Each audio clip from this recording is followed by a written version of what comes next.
Assalamualaikum warahmatullahi wabarakatuh. Apa kabar anak-anak? Hari ini Pak Edi akan menjelaskan tentang kalimat efektif.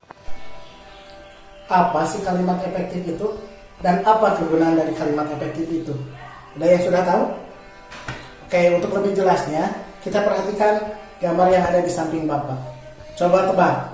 Gambar di samping Bapak adalah contoh kalimat penggunaan kalimat efektif atau penggunaan kalimat tidak efektif. Ayo tebak. Ya, betul. Ini adalah contoh penggunaan dari kalimat efektif. Kenapa?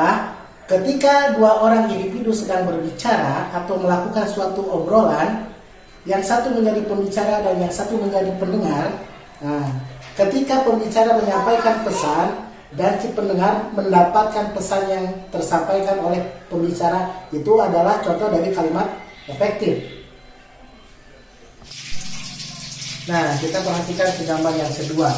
Di gambar yang kedua, ini adalah contoh penggunaan kalimat tidak efektif.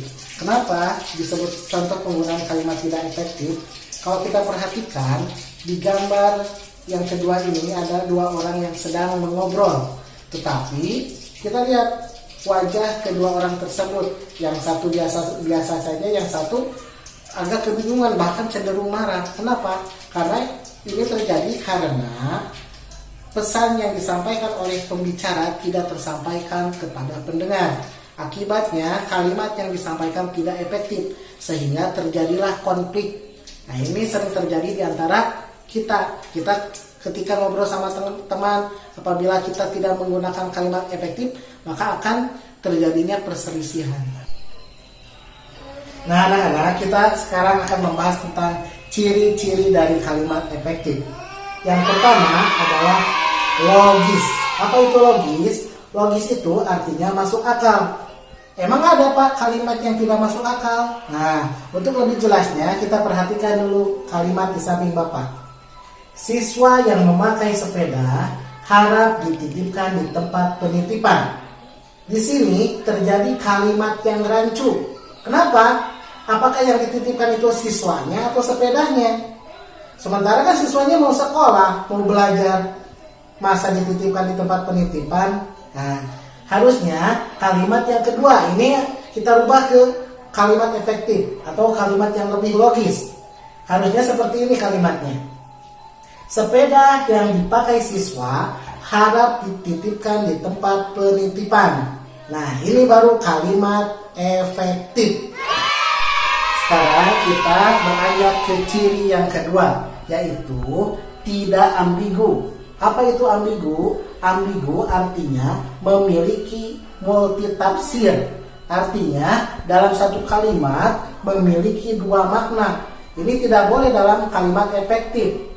Nah, untuk lebih jelasnya, perhatikan kembali kalimat di samping Bapak.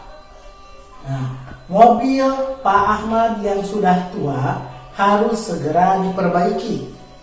Di sini terjadi multitafsir. Kenapa? Apakah mobilnya yang sudah tua atau Pak Ahmadnya yang sudah tua yang harus diperbaiki? Nah, ini kan terjadi ambigu atau multitafsir, sehingga orang-orang banyak yang kebingungan mana yang benar kalimatnya atau maksud kalimat itu. Harusnya mobil tua Pak Ahmad harus diperbaiki. Nah, kalimat yang kedua ini adalah kalimat efektif karena tidak ambigu. Nah, sekarang kita beranjak ke ciri yang ketiga. Ciri yang ketiga adalah hemat. Hemat dalam penggunaan kata. Untuk lebih jelasnya, kita perhatikan kembali kalimat yang ada di samping Bapak. Pak Soleh memakai mobil berwarna merah. Di sini terjadi kalimat yang tidak efektif. Kenapa? Sudah jelas kan, merah itu adalah warna. Kenapa harus dijelaskan lagi berwarna merah? Nah, ini adalah kalimat yang tidak efektif. Harusnya Pak Soleh memakai mobil merah. Nah, ini adalah contoh kalimat efektif yang benar. Nah, yang keempat, ciri yang keempat itu adalah harus sesuai dengan EYD atau ejaan yang disempurnakan. Kenapa? Karena dalam suatu kalimat itu harus sesuai dengan aturan-aturan atau kaidah yang ada dalam Kamus Besar Bahasa Indonesia. Nah, kenapa kita harus belajar kalimat efektif? Tentu saja kita harus belajar kalimat efektif karena kita berkomunikasi harus secara efektif agar tidak terjadinya multitafsir atau lebih parahnya lagi terjadinya konflik karena kalimat yang kita lakukan tidak efektif.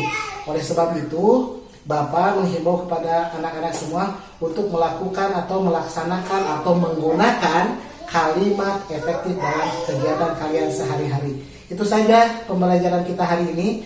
Sampai ketemu pembelajaran selanjutnya dengan Pak Edi. Bersama Pak Edi kita bisa billahi taufiq wal hidayah. Wassalamualaikum warahmatullahi wabarakatuh.